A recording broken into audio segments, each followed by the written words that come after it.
Welcome back to the program. We continue with In the Headlines, but now we get to have a look at what the papers have for us today. We are still using the hashtag Good Morning Kenya on Twitter. Our official station handles ever remain to be at KBC Channel 1 across all the social media platforms. I start you off with the Daily Nation. Very many pictures are featured here on the front page, but really not much going on. We started with the story concerning inside the 1 billion NSSF train, how Kibaki reforms sparked off massive theft at the fund. That story has been covered on page 12 of this particular daily. We'll be getting to the particulars in a bit. The next story concerns MPs as they close ranks to save their jobs. House business team motion passed in a record time. This is something that, has had people, lifting an eyebrow or two here and there, but we'll be giving you the details as they have been captured on this particular daily. Coming to the main read, KQ and IEBC win big in the 130 billion budget, but when it comes to taming prices, the government responds to the mounting public pressure over the high cost of living by allocating an additional 24.7 billion from the supplementary budget to the Ministry of Petroleum and Mining to try and stabilize the rising fuel prices. We'll get into those details in a bit. They've gone on to look at how this particular additional supplementary budget has affected the overall debt of us as a country. Moving away from that, some bit of politics. Ruto goes for NASA's 2017 strategy to beat Azimio la Umoja. It is said that the deputy president is borrowing a leaf from Raila Odinga's National Super Alliance 2017 vote mobilization plan as part of his strategy to help him win the top seat come the August 9th general elections. Of course, details coming up in a bit. And finally, drug crisis as Magoha seeks AG's advice in regards to the role of two agencies when it comes to the verification of qualification. And this is in regards to the Kenya National Qualification Authority, as well as, let me get this other particular entity. This is in regards to verifying academic qualifications and certificates. This story has been covered here on page 8, which is something that the CS for Education had written to the AG about, looking at the roles of, let's get it. These two particular entities. There we go. The role of the Kenya National Qualification Authority as well as the Technical and Vocational Training Authority when it comes to their role in terms of verifying academic qualifications that are issued both locally and internationally, saying they're doing one and the same job, so why do we need the two? And finally, Jumwa seeks to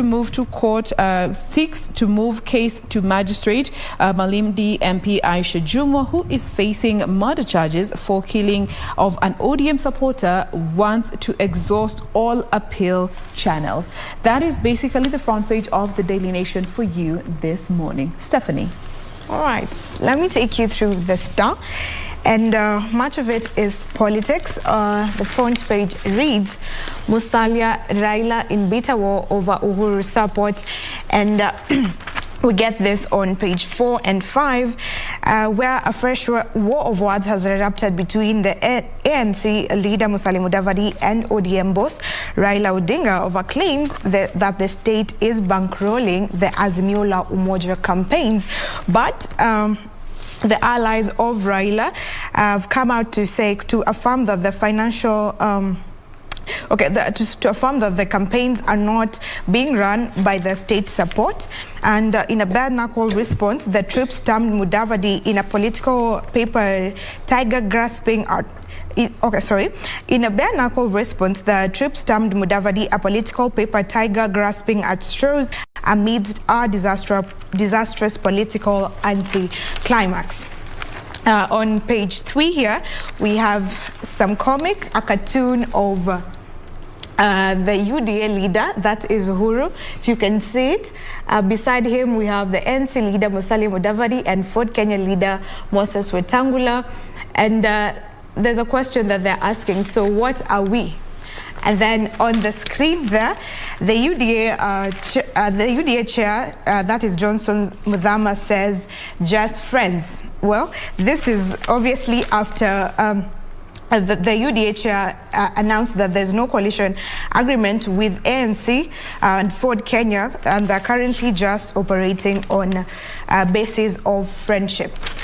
Some more on politics is that Raila allies declare war on Ruto for insulting Uhuru, and Joho says that they will take the DP head-on if he will not cease his attacks. Moving away from politics, we have bizarre killings, mystery of 25 Yala River bodies entwined in Luo traditions. We'll be getting details in just a while. Also, an interesting story of Lamu midwife who dodges bullets to deliver babies in Boni village, and this is quite in line with today's theme, which is women at the forefront. So we'll be getting into details. That's just what's making the front page. To you, Doreen. All right, and as the Kenya Kwanza Coalition was in Nairobi County yesterday, areas of Westlands, City Park, Uthiru, Kangemi markets, Raila Odinga was in Nyandarua County, and he had a lot to say while in that particular county. Obviously, again, just mentioning what UDA pact is doing and basically targeting the DP, and he accused the DP of propagating hate and ethnic discrimination in his rallies, obviously going by what the utterances that was said by Senator Mithika Linturi the other time, and again also continuing to accuse DP supporters.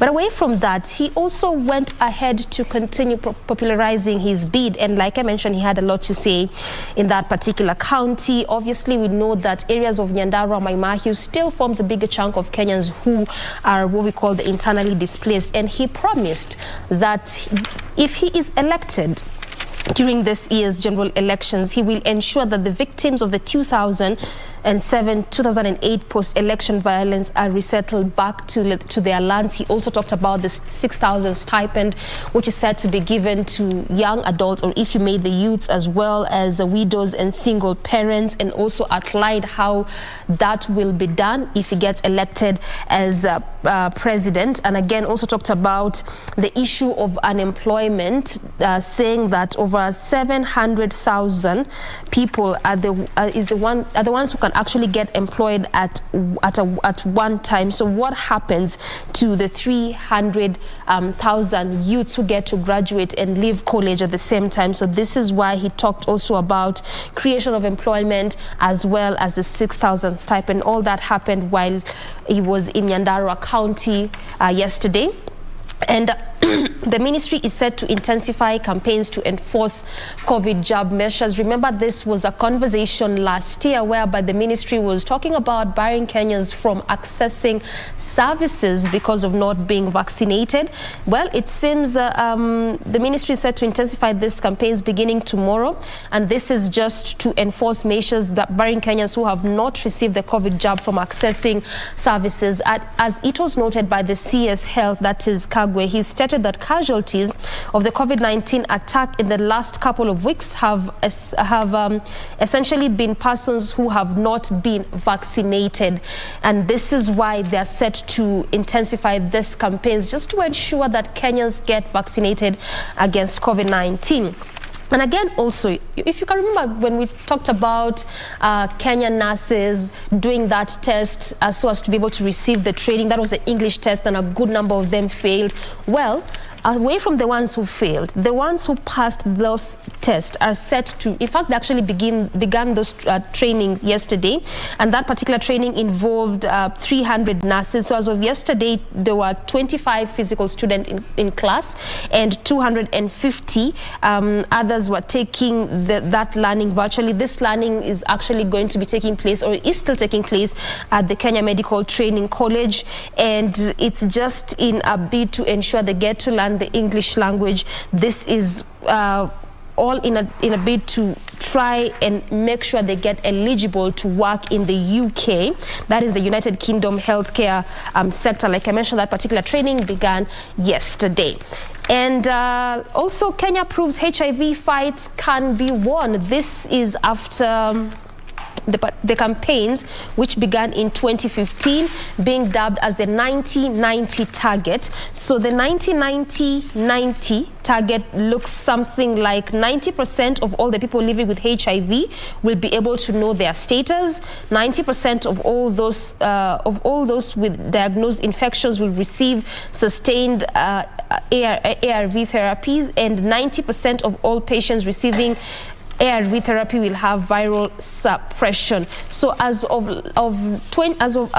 last year, actually 2021, it showed that this target, Kenya has been able to reach this target. Remember that also when it comes to the issue of HIV, Kenya has been in a bit of push and pull with receiving of these ARV drugs, but at least it shows that so far the target they had set in 2015, when it came to last year, they had been able to reach that particular target. And lastly, in Kwale County, health workers are set to down their tools again. Also early this year, we had a similar story which happened in Mombasa County, and various issues is what these health workers are decrying of. Key that forms the majority of those particular issues include promotions and non-payment of staffs in Kwale County. So this strike is set to begin today. They had given a 24 notice, which actually ended yesterday, so it's set to begin today. That is in Kwale County, and obviously it just means that residents in that particular county are going to have it difficult when it comes to accessing health services. Regina. Quick sneak peek into the Standard this morning. Front page is all about the mini budget, so to speak. Supplementary budget there, 126 billion shillings, finding itself on the front page of the Standard this morning. Some key areas or beneficiaries of this budgetary allocation include IEBC for security during the elections. We also have the stabilization fund of 24.7 billion shillings. And now when it comes to bailout, especially of state-owned corporations that are in debt, is Kenya Airways, a national carrier which is going to be bailed out once again by taxpayers at a cost of 26.6 billion shillings. We also have the Department of Infrastructure, 7.3 billion shillings to just complete some of the major infrastructural projects under the current government led by President Uhuru Kenyatta. Matters of COVID-19 also have taken center stage, with Treasury seeking to allocating 14.9 billion shillings to matters of health that include the purchase of the COVID vaccines. We also have the Teachers Service Commission that is going to get 6.9 billion shillings extra. And we're talking about this is within the financial year 2021-2022 that ends in June 2022. This is a total of 126.3 billion shillings. This is just some of what is happening at the Parliament buildings yesterday. We're going to be giving you further details in regard to that. Also on the front page, we know this year we're expecting to have around 4 national exams, so to speak. Now it is very clear, and it has found itself on the front page of the Standard, that we're not going to have multiple choice questions for grade 3 and 5 tests. Yes, choice A, B, C, D, and such, nothing. So no multiple question for grade 3 and 5 tests. Further on with the IEBC mass voter registration that began its second phase, so to speak, is going to be culminating on 6th. Yes, and according to the IEBC, with just only 4 days actually to go to the end of the second phase of the exercise that began in January, on the 24th of January. So far, 548,188 new voters have been registered, and it goes further to just give a highlight of, who registered and where are they from. Mombasa so far has 17, and this is the new second phase. We have 17,958 in Mombasa. Nyamira, we have an extra of 6,896. Now, the second phase of the registration exercise will, however, culminate, or rather expire or close, so to speak, at various days in the diaspora, depending on when they commenced. For instance, the Commission will extend the registration in Canada and the United Arab Emirates by the number of days lost to ensure that Kenyans residing in the two countries are recorded or are accorded the 15 days to register as voters. So far, 1,054 new voters have been registered in diaspora, while 1,072 have made requests to transfer. 806 applications for change of particulars have also been made. So with 4 days to go, then you need to register if you have not registered, or if there's something that you need to change, well, this is the time to do so. That's just a quick sneak peek onto what has been given, prominence in the front page of today's issue of the Standard. And we'll be giving you details, especially in concern to matters of, the budgetary allocation. That is an extra, so to speak, and this will push the total budget for the current financial year to 3.38 trillion shillings for this current financial year. And in this particular year, talking about the year that culminates, or rather terminates, on June 30th, government is expected to issue the 5th Eurobond that is estimated value of around 250 billion shillings. We'll be giving you details of that as we proceed in the headlines. There, I don't know if we're taking a quick break or let's just dive back into the Daily Nation. Mr. Director, matukunywa chai kidogo. All right, amesema tuendelee kidogo. Let me just add on to that particular story concerning this mini budget that you've touched on, Regina. Just some more details that have been featured here on the Daily Nation. Of course, Kenya Airways, which they have. When it comes to the description of entities, journalists, we usually have a ball when it comes to this description. So here they go on to say that Kenya Airways, IEBC, and Petroleum Farms are the biggest winners when it comes to this particular mini supplementary budget, which of course, by it being 126.3 billion, means that is how much it has gone up to bring the total of this particular budget for the financial year 2021-2022 to 2.07 trillion. So this is a 6.5% rise, okay?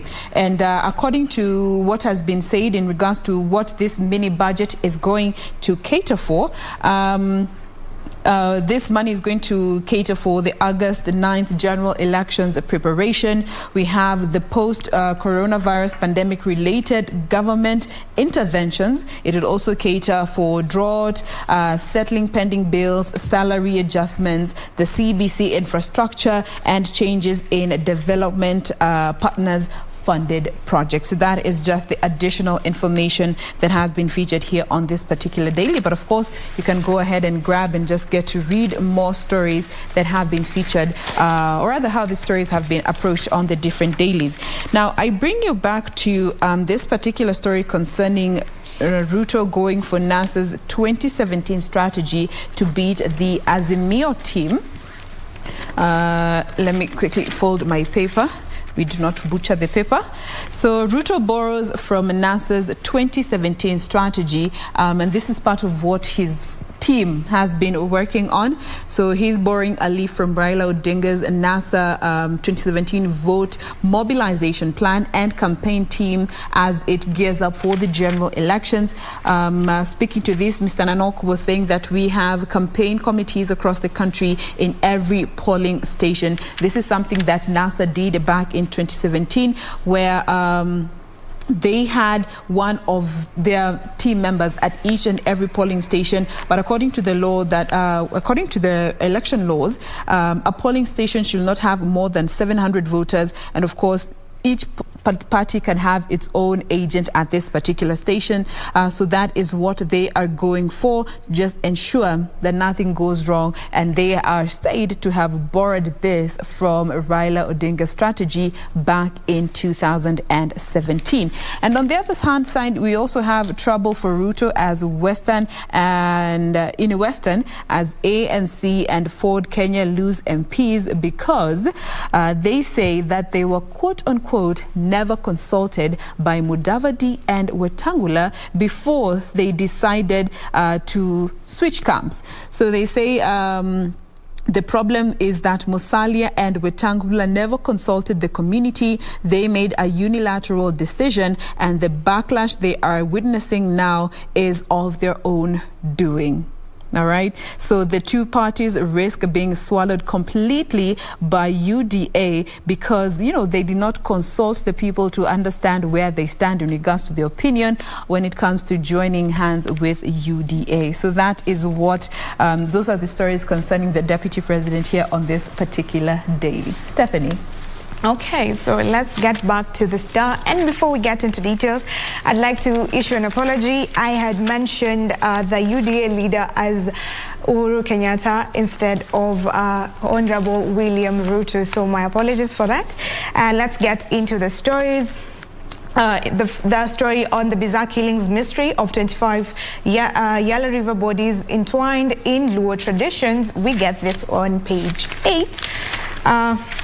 Quite an interesting piece there. The Star went to this particular village, and what they got is that it was surprising how many people claimed to have seen dead bodies being dumped into the river, came out to tell their stories of seeing bodies dumped, burnt, head wrapped in plastic bags, fingers cut off.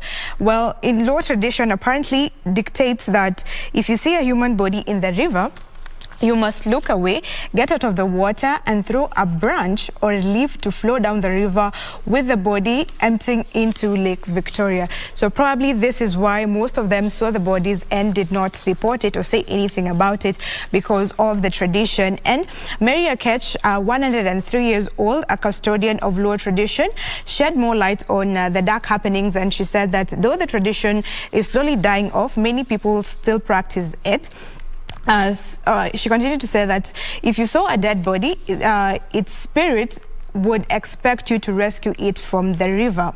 So because many people are scared or may not be able to pull the body out of the water, they toss in a leaf or twig to send away the spirit and let it flow away. Maybe if Victor were here, he would explain this better. Because I'm a Luo, but I've never heard of this one. It's quite, this is how far or how deep the traditions go. Well, let's move on to another story. The Lamu midwife dodges bullets to deliver babies in Boni village. This is on page 22. And this is one woman who should be celebrated. And she says she has helped deliver over 2,000 babies in Lamu County. She has dodged bullets in her terror-prone Lamu home just to help mothers safely bring forth new life. In the absence of hospitals or even functional dispensaries in these villages close to the Lamu-Somalia border, Fatma Shizo, who's 70, again, risks it all to help pregnant women safely deliver their babies right in their homes. The Boni women fondly referred to Shizo as Daktari, as she has seen them through difficult times when they could not access the much needed healthcare. This is a good thing to do in the society, to risk it all just to make sure that you bring forth new life. And yeah, we celebrate her today. Women at the forefront. Women at the forefront. WCW, if you like, because since it's also, WCW Day. So some other stories. On business, farmers forced to close down as prices of animal feed soar. The price of animal feed reached a record high in 2020, with most going for more than 3,000 shillings. The crisis is now forcing farmers to close their dairy, poultry and pig farms and turn to other businesses. The Star talks to dairy, poultry and pig farmers across the country who said they have ventured into other business. And still on matters business, it is said that the August election polls is likely to drive up inflation, and households in Kenya should brace for another tough electioneering period, with the cost of living likely to skyrocket even as the government plays down high projections by independent bodies. So as we head towards election, make sure that you have your finances in check just to prepare for the high inflation. To you, Dorit. All right, so let's come to that story of Raila Odinga being in Nyandarua County. Obviously, he mentioned a lot that he said yesterday, but just a bit of his strategy when it comes to creation of employment. Remember that every leader has been talking about employment, given the fact that it is still an issue in this country, especially when it comes to employment of the youths. And just as he was saying is that on employment matters, the ODM leader said that the civil service can only accommodate 700,000 people at any one time against 1 million youths who join the job market from education institution in the country each year. So it means that 300,000 Kenyan youths are left not having jobs. And it says that I will ensure we grow the manufacturing sector to create jobs in the country. He said, and called for fast tracking of building of cold storage in Nyandarua, given that he was there yesterday, as first step to value addition to agricultural produce in the country. And he also obviously further on talked about the 6,000 monthly stipend as a source of income for vulnerable families, for widows, single parents, as well as the same youths who are out of jobs. And in Nakuru County, the government has entered into a partnership with a faith-based organization for the construction of a state-of-the-art multi-million shilling referral maternity hospital in Bahati sub-county, in that particular county in Nakuru. The Kingdom Seekers Fellowship pastor, that is John Kimani, said the church will work closely with the county government to ensure the maternity hospital, which is expected to cost 300 million Kenyan shillings, is complete. And all this is just to try and ensure maternity facility is actually accessible to all in that county.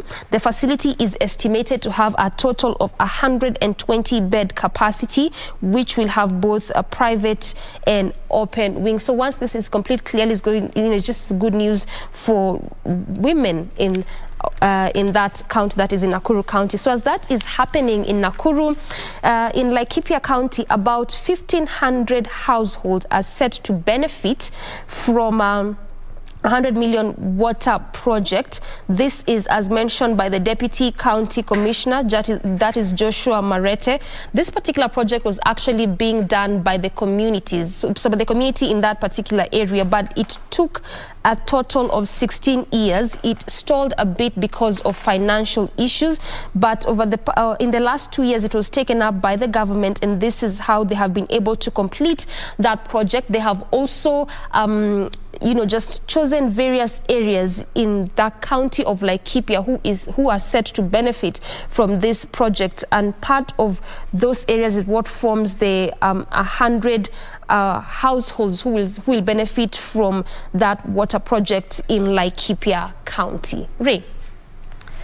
Now, talking about details, and I'll focus on that particular mini budget because it's going to affect how we do things as Kenyans, so to speak. We're going to have,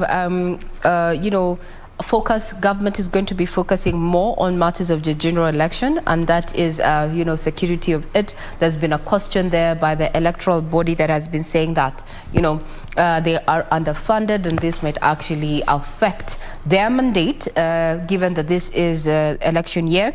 So for the financial year ending June, it means that IEBC is going to have received 23.2 billion shillings, and that is after having received an extra 8.8 billion shillings, so to speak. Then the issue of competency-based curriculum, CBC, that is the CBC infrastructure. This is also something that, education stakeholders have been pointing to, that our system, our schools, a majority of them are ill-prepared. They lack the requisite infrastructure. Some of this schools are going to be receiving, or rather monies are going to be allocated under the mini budget to that. Then also the salary shortfall. We're talking about salaries. We're also looking at matters of teaching there, the TSC, also for recruitment. We're also going to have COVID-19 related expenditure, that is the vaccines and such. And the crucial bill, especially for people or other persons who have accruing or rather pending bills with government, there's going to be monies allocated to deal with the pending bills, and this is according to Ukur Yatani, the CS National Treasury there. He tabled that report yesterday in Parliament. Some of the key beneficiaries include state parastatals and the cash-strapped Kenya Airways, Kenya Power, and public universities.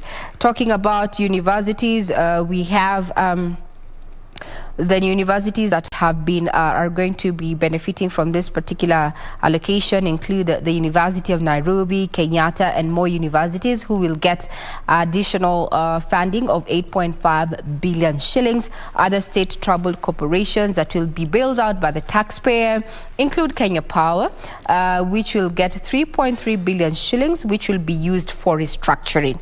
Now, with this particular capital ingestion, is that there are going to be some serious restructuring happening in these SOA state-owned enterprises, so to speak, and they are in the red with liabilities that are existing at their assets. Now, according to Yatani, the government will be undertaking restructuring as well as some selling off non-profitable assets and ventures as well as leveraging on ICT. Further details are going to be elaborated as we dissect the supplementary budget. So the first of this financial year that terminates on June 30th from the business desk. What you need to know is that by the end of the financial year 2020, 21, 2022 that terminates in June 30th, country's budgetary spending is going to be pushed owing to the 126.3 mini budget, so to speak. We're going to be looking at a budget of 3.38 trillion shillings. And in this current financial year, we expect that government is going to be floating a Eurobond worth 250 billion shillings. This is going to be the fifth, and some of the issues that it's going to address is just to ensure that, some of the big projects that the government has been undertaking, they complete, or rather President Uhuru Kenyatta completes his flagship projects, including the Big Four agenda. We're going to be giving you details in our subsequent bulletins. Remember, they are still available on our website, that is www.kbc.co.ke. For now, it is a wrap on matters in the headlines, but we're going to be back with conversations around women and what they are doing in their various capacities. But before we get there, we take a quick breather. Then we head to the roads and see how the major roads are performing this morning. I'm Regina Manyara. Enjoy your viewership.